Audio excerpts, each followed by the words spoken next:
Hi everyone, it's Bonnie from the museum again. I'm back with another video bringing the collection home to you while we're closed up here at Pioneer Park Museum. Our last video focused on how our community showed their gratitude to healthcare workers during a pandemic back in 1919 with the Spanish flu. So today I thought I'd run with that theme and take us back to the polio epidemics and how the community of Griffith came together to help fight it back in 1954.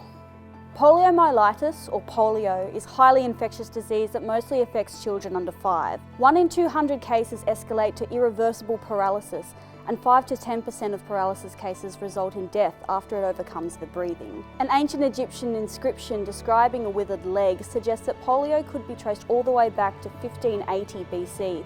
Throughout the 20th century, hundreds of thousands of children were paralysed as a result of polio across the world.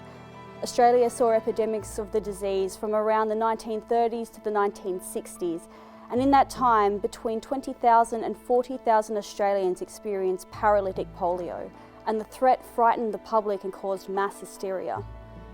In Griffith, cases of polio were recorded as early as 1928.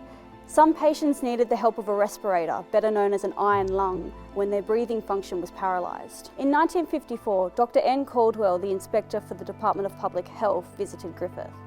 He spoke publicly and wrote an article for the area news titled "Personal Hygiene and Poliomyelitis."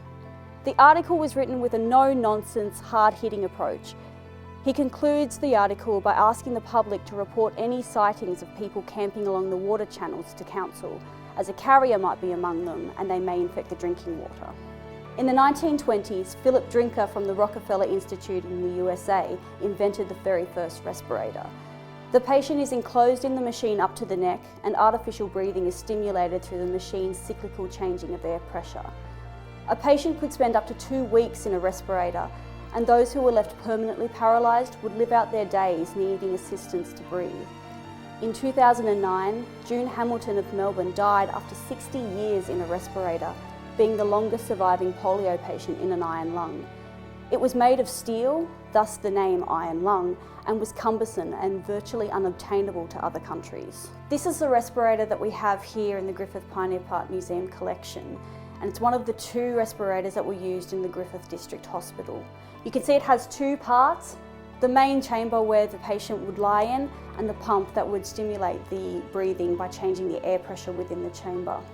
At times, the top was lifted and the patient was taught to frog breathe, which is a technique that involves almost gulping air to maintain some breathing, ready for a situation where the iron lung failed or the patient had to be removed. This model is an alligator-style Both respirator, the Australian adaptation of the first iron lung made in the States. Iron lungs, or respirators, were first invented in the mid-1920s in the United States, but being made of cast iron, they proved to be too heavy. Adelaide brothers and biomedical engineers Edwin and Donald Both invented an iron lung, which proved to be better than the one previously made in America. During Edward's visit to England in the mid-1930s and at the start of the worldwide polio outbreak, he told the British government of his iron lung. Immediately, Lord Nuffield, Sir William Morris, the owner of Morris Cowley Car Factory and a well-known practical philanthropist, said that his company would make iron lungs for every country in the British Empire.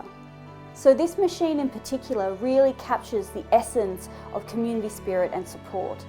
In the 1950s, Griffith had been experiencing outbreaks of polio, and funds were raised by the community to purchase this respirator for the hospital. An appeal was set up by radio station 2RG on August 15, 1954, for people to pledge money towards the cause. The appeal exceeded expectations. The amount needed for a respirator, £400, was raised by 11 AM, and the appeal went on throughout the day, and the total raised was around £2,000, all of which went to purchasing extra equipment for the hospital. Dr. Jonas Salk's vaccine was introduced in Australia in 1956, and mass immunisation campaigns were set up free of charge to combat the disease. On the first day of the anti-polio campaign in Griffith, Dr. Burrell and Dr. McFadgen injected over 600 children with the Salk vaccine at the Griffith RSL Hall. This campaign was ongoing, enabling adults to be vaccinated as well. The Sabin oral vaccine was introduced in 1966. It is estimated that there are over 400,000 polio survivors in Australia today.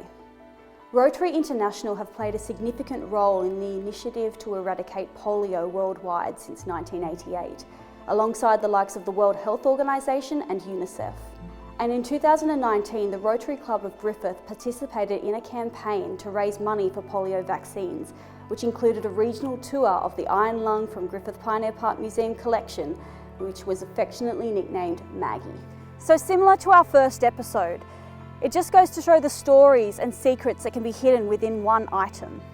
Griffith's respirator, or Iron Lung, is a true testament to the resilience and spirit that our community of Griffith has held over its short history.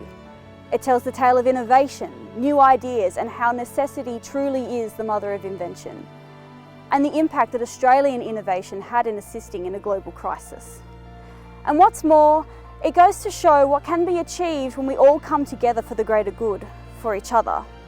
This spirit is still alive in Griffith, and I encourage you all to keep supporting the community just as we've always done.